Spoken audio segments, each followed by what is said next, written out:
ঘুম থেকে উঠে দেখি মা ঠাকুরঘর সুন্দর করে পরিষ্কার পরিচ্ছন্ন করে গুছিয়ে একদম রেডি করে রেখেছে। তো আমিও এখানে ঝটপট করে স্নান করতে চলে আসলাম ঠাকুরের পুজো দিতে।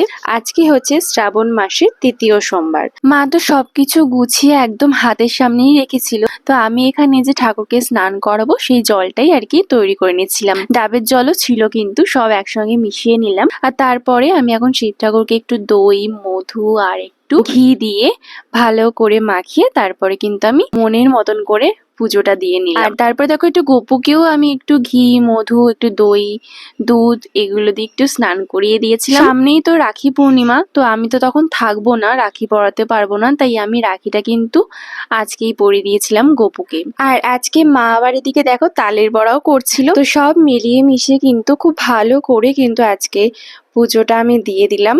আর তাছাড়া জন্মাষ্টমীও তো কদিন পরেই আসছে, তো তখনও তো আমি থাকতে পারবো না, তাই তালের বড়া করে আজকেই গপুকে দেওয়া হয়েছিল। আর তার সাথে কিন্তু আমি গপুকে ক্যাডবেরি আর একটু বাটারও দিয়ে দিয়েছিলাম, যেটা গোপালের খুব ফেভারিট। আমরা যখন প্রসাদ খাচ্ছিলাম তখন আর এক অতিথি চলে আসলো, তো ওনাকেও একটু প্রসাদ দেওয়া হলো। লাঞ্চ করে উঠতে না উঠতেই চলে আসলো আবার এই বক্সটা। তো এই বক্সে কি আছে সেটা তোমাদেরকে পরে ভিডিওতে দেখাবো।